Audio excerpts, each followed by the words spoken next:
Okay, मैं इस वक्त यानी कि that is quanta in mathematics cage exam के लिए यहाँ एक्सप्लेन कर रहा हूँ। एक प्रॉब्लम दे रखी जो अरिथमेटिक प्रोग्रेशन की है। आपसे कहा suppose x1, x2, x3 and x100 are in arithmetic progression, they are in AP such that यानी कि x5 it is given to you -4 and 2x6 plus 2 x9 it is given to you equals to 11 x11 plus x13, then you have to find value of x100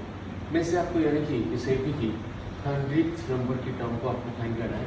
options आप given to you ये दे रहे हैं। अब आपसे कहना चाह रहे हैं कि किसी भी IP के लिए उसकी जनरल टर्म का formula a equals to a plus n minus 1 into D होता है, जहाँ पे n उसके नंबर ऑफ जो स्पेसिफिक टर्म है वो n को शो करती है। पर इस वक्त यानी कि आपको ये x1, x2, x3 में दे रखा है, तो बेटर आप इससे xn लिख दीजिए और a यानी इसकी पहली टर्म यानी कि आपको x1 दे रखी है और यहाँ पे n माइनस 1 इंटू डी लिख लीजिए। आपको दे रखा है कि x5 इट इज़ -4, अब यानी कि यहाँ पर n की जगह 5 पुट कर रहे हैं, सो इट बिकम x5, यहाँ पे x1 5 minus 1 it become यानी कि 4d, but it is given to you x5 it is -5, I replace x5 by -4 and just I put this equation number 1। उसके बाद आपको ये दे रखा है कि ये वैल्यू यानी इस वैल्यू के बराबर है, तो इसको हमने जस्ट यहाँ पे कॉपी कर लिया।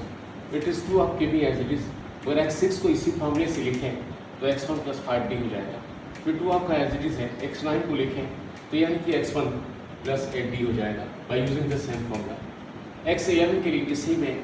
यानी n की जगह 11 पुट करें तो ये x1 प्लस यानी कि 10d हो गया, फिर यानी कि x13 तो इसी फॉर्मूले में यानी कि n की जगह 13 लगाएं तो ये x1 प्लस 2d हो जाएगा। अब इस तरह से यानी कि you enter this number inside, तो आपके पास ये हो गया। अब x1 इट बिकम 2x1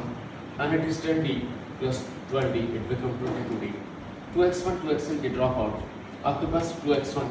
ये आपका 10 और ये 16 इट बिकम 26d, यहाँ पे 22d आपके पास में, to transfer in that side it become -4d, then after यानी कि अगर आपको x1 चाहिए तो -2d लिख सकते हैं। अब इसके आगे यानी कि x1 की वैल्यू -2d है, वो यानी कि आप इस नंबर 1 में पुट करें तो यहाँ पे -4 as it is, but x1 is replace by -2d और यहाँ पे आपके पास 4d एज इट इज है। When we solve this we shall get it is 2d और इससे डिवाइड करें तो d इक्वल्स टू -4, अगर d -2 के बराबर है व्हेन वी डिवाइड दिस, तो अब आपके पास ये वैल्यू यहाँ पे पुट करें तो x1 की वैल्यू -2 और d is replace by -2, so it become +4। तो इस तरह से यानी कि इस AP की फर्स्ट टर्म जो कि x1 4 के बराबर है और कॉमन डिफरेंस जो कि -2 के बराबर है। अब यहाँ पे x100 लगाने के लिए कहा गया है,